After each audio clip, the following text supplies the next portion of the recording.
Hi, boys and girls. This is Miss Raimondi, and I will be reading Chapter 15 of Hatchet for you today. Chapter 15. The days folded into one another and mixed so that after 2 or 3 weeks, he only knew time had passed in days, because he made a mark for each day in the stone near the door to his shelter. Real time he measured in events. A day was nothing, not a thing to remember. It was just sun coming up, sun going down, some light in the middle. But events were burned into his memory, and so he used them to remember time, to know and to remember what had happened, to keep a mental journal. There had been the day of first meet. That had been a day that had started like the rest. Up after the sun, clean the camp, and make sure there's enough wood for another night. But it was a long time of eating fish and looking for berries, and he craved more food, heavier food, deeper food. He craved meat. He thought in the night now of meat, thought of his mother's cooking a roast, or dreamed of turkey. And one night he awakened before he had to put wood on the fire, with his mouth making saliva, and the taste of pork chops in his mouth. So real, so real. And all a dream, but it left him intent on getting meat.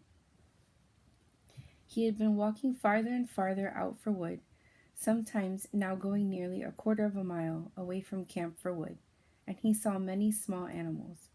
Squirrels were everywhere, small red ones that chattered at him and seemed to swear and jumped from limb to limb.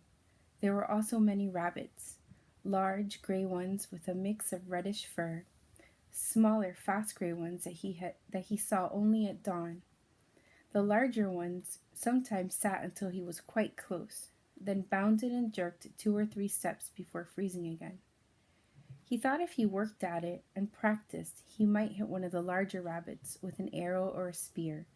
Never the small ones or the squirrels. They were too small and too fast. Then there were the fool birds. They exasperated him to the point where they were close to driving him insane. The birds were everywhere, 5 and 6 in a flock, and their camouflage was so perfect that it was possible for Brian to sit and rest leaning against a tree, with one of them standing right in front of him in a willow clump, 2 feet away, hidden, only to explode into deafening flight just when Brian least expected it. He just couldn't see them, couldn't figure out how to locate them before they flew, because they stood so perfectly still and blended in so perfectly well. And what made it worse was that they were so dumb, or seemed to be so dumb, that it was almost insulting the way they kept hidden from him. Nor could he get used to the way they exploded up when they flew. It seemed like every time he went for wood, which was every morning, he spent the whole time jumping and jerking in fright as he walked. On one memorable morning, he had actually reached for a piece of wood. What he thought to be a pitchy stump at the base of a dead birch, his fingers close to touching it, only to have it blow up in his face. But on the day of first meet, he had decided the best thing to try for would be a fool bird, and that morning he had set out with his bow and spear to get one, to stay with it until he got one and ate some meat. Not to get wood, not to find berries, but to get a bird and eat some meat. At first the hunt had not gone well. He saw plenty of birds, walking up along the shore of the lake to the end, then down the other side, but he only saw them after they flew. He had to find a way to see them first, see them and get close enough to either shoot them with the bow or use the spear, and he could not find a way to see them. When he had gone halfway around the lake and had jumped up 20 or so birds, he finally gave up and sat at the base of a tree. He had to work this out, see what he was doing wrong. There were birds there and he had eyes. He just had to bring the two things together. Looking wrong, he thought. I am looking wrong. More than I am being wrong somehow, I am doing it the wrong way. Fine, sarcasm came into his thoughts. I know that, thank you. I know that I'm doing it wrong. But what is right? The morning sun had cooked him until it seemed his brain was frying, sitting by the tree, But nothing came until he got up and started to walk again, and hadn't gone 2 steps when a bird got up. It had been there all the time, while he was thinking about how to see them, right next to him, right there. He almost screamed. But this time, when the bird flew, something caught his eye, and it was the secret key. The bird cut down toward the lake then, seeing it couldn't land in the water, turned and flew back up the hill into the trees. When it turned, curving through the trees, the sun had caught it, and Brian, for an instant, saw it as a shape, sharp pointed in front, back from the head in a streamlined bullet shape to the fat body.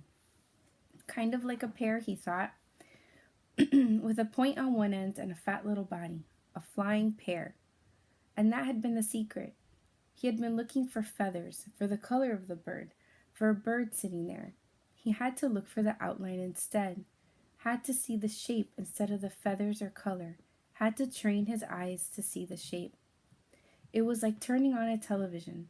Suddenly he could see things he never saw before. In just moments, it seemed, he saw 3 birds before they flew, saw them sitting and got close to one of them, moving slowly, got close enough to try a shot with his bow. He had missed that time, and had missed many more times, but he saw them. He saw the little fat shapes with the pointed heads sitting in the brush all over the place. Time and again he drew, held, and let arrows fly, but he still had no feathers on the arrows, and they were little more than sticks that flopped out of the bow, sometimes going sideways. Even when a bird was 7 or 8 feet away, the arrow would turn without feathers to stabilize it and hit brush or a twig. After a time he gave up with the bow. It had worked all right for fish, but when they came right to the end of the arrow, but it wasn't good for any kind of distance, at least not the way it was now. But he had carried his fish spear, the original one with the 2 prongs, and he moved the bow to his left hand and carried the spear in his right. He tried throwing the spear, but he was not good enough and not fast enough. The birds could fly amazingly fast, get up fast. But in the end he found that if he saw the bird sitting and moved sideways toward it, not directly toward it, but at an angle back and forth, he could get close enough to put the spear point out ahead, almost to the bird, and thrust lunge with it. He came close twice, and then, down along the lake not far from the beaver house, he got his first meat. The bird had sat, and he had lunged, and the 2 points took the bird back down into the ground and killed it almost instantly. It had fluttered a bit, and Brian had grabbed it and held it in both hands until he was sure it was dead. Then he picked up the spear and the bow and trotted back around the lake to his shelter, where the fire had burned down to glowing coals. He sat down looking at the bird, wondering what to do. With the fish, he had just cooked them whole, left everything in and picked off the meat. This was different, though. He would have to clean it. It had always been so simple at home.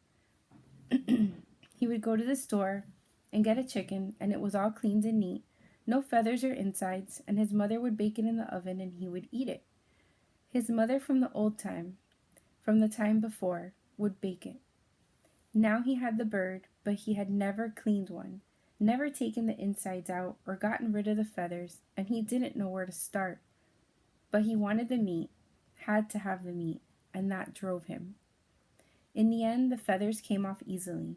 He tried to pluck them out, but the skin was so fragile that it pulled off as well. So he just pulled the skin off the bird. Like peeling an orange, he thought, sort of. Except that when the skin was gone, the insides fell out the back end. He was immediately caught in a cloud of raw odor, a kind of steamy dung odor that came up from the greasy coil of insides that fell from the bird, and he nearly threw up. But there was something else to the smell as well, some kind of richness that went with his hunger, and that overcame the sick smell. He quickly cut the neck with his hatchet, cut the feet off the same way, and in his hand he held something like a chicken with a dark fat, thick breast and small legs. He set it up on some sticks on the shelter wall and took the feathers and insides down to the water, to his fish pond.